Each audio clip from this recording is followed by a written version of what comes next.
کہتی ہیں کہ جی میں مولانا صاحب آپ کا بیان بہت شوق سے سنتی ہوں، کچھ عرصے سے بہت پریشان ہوں کیونکہ میرے ہسبینڈ جو ہیں ان کا غیر عورتوں سے غلط ریلیشن ہے، جس کی وجہ سے مجھے بہت زیادہ تکلیف ہے۔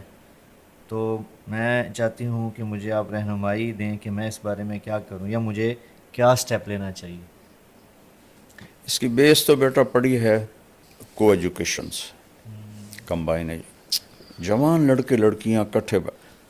گورنمنٹ کالج میں جب میں پڑھتا تھا تو کو ایجوکیشن تھی، جی لیکن لڑکیاں کے لیے الگ ایک چھوٹا سا پورشن ہوتا تھا، وہ اس میں ہوتی تھی، لڑکے سارے پیچھے ہوتے تھے، اور وہ اچھا دور تھا۔ مجھے تو نہیں یاد کوئی لڑکی ننگے سر ہو۔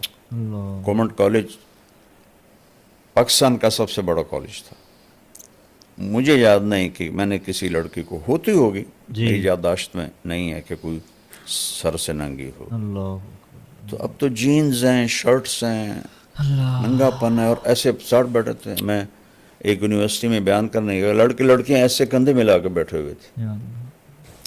تو پہلے مجرم تو ماں باپ ہیں جن کو اتنی عقل نہیں کہ جوان بچیوں کو وہ نوجوانوں کے سپرد کر دیتے ہیں، اور پھر بدنامی تو بیٹا زنا کرے کوئی نہیں، جی جی چھوڑ چھکر ہیں ہماری پنجابی میں کہتے ہیں، بیٹی کرے دیہاتوں میں قتل کر دیتے ہیں۔ اتنا بڑا ظلم ہے، جرم تو دونوں کا ایک جیسا ہے۔ ہم راوی کے کنارے رہتے ہیں، اب تو راوی خشک ہو گیا، جی کتنی لاشیں بہا دی گئیں یہاں لڑکیوں کو قتل کر کے، کہ زنا تو ایک جیسا جرم ہے۔ بے شک۔ لڑکا کرے او کوئی گل نہیں جی کر دے ہی ہیں، اسی بھی تو کر دے ہاتھ سے، یہ میں نے خود سنا ہو۔ یا اللہ۔ اور لڑکی سے ہو جائے تو وٹ دے ہو۔ تو یہ کلچر ایسا بن چکا ہے کہ یہ بہت بڑی غلط، جس قوم میں زنا پھیلتا ہے اس میں بیماریاں اور اموات کی کثرت ہو جاتی ہے، حدیث پاک میں آتا ہے۔ تو یہ اس کا اصل جڑ تو کو ایجوکیشن ہے، اور مرد عورت کا کھلا ملاپ ہے۔ کتنی بچیاں کی میں نے مدد کی دفتروں میں کہ جی باس جو ہے وہ کہتا رات گزارو میرے ساتھ۔ اللہ یا اللہ یہ پتہ ہے عورت کے لیے جاب ہے ہی نہیں۔ یا اللہ۔ عورت کے لیے سب سے بڑی جاب ہے کہ اولاد کو سنبھالے۔ جب عورتیں جاب پہ چلی گئیں، اولاد جانور پیدا ہو رہے ہیں، نہ انہیں ماں کا پتہ ہے، نہ باپ کا پتہ ہے، نہ انسانیت کا پتہ ہے۔ ماں نے اپنی جاب چھوڑی ہے، وہ تو خیر ایک الگ مضمون ہے۔ تو یہ میرے پاس ایک صاحب آئے، میں نے کہا میری ضرورت ہے، میں دوسری شادی کرنا چاہتا ہوں۔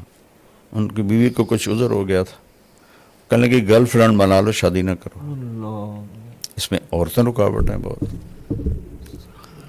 تو اللہ سے دعا کریں اللہ آپ کے خاوند کو ہدایت دے، بچے ہیں تو پھر اس کے بعد بس برداشت ہی کریں اور دعا کریں۔ دل تو اللہ بدلتا ہے، بے شک۔ نہ فطرت بدلے تو طلاق اسی موقع پر ہے۔ جی ہمارے یہاں پہ طلاق ایک عیب بن جاتا ہے، جی ایک کو شراب لگی ہوئی ہے، ایک کو عورت لگی ہوئی ہے، وہ نہیں چھوڑتے، جی نہیں چھوڑتے۔ 70 سال میری عمر ہو گئی اسی راستے میں، وہ بیویاں سسک سسک کے ختم ہو جاتی ہیں۔ ماں باپ کو چاہیے طلاق لے لیں، بچی کو آزاد کروا دیں، کہ جی پھر دوسری شادی کون کرے گا، وہ تقدیر پہ چھوڑو، بے شک۔ جو روز ذبح ہو رہی ہے اس سے تو بچے ہو۔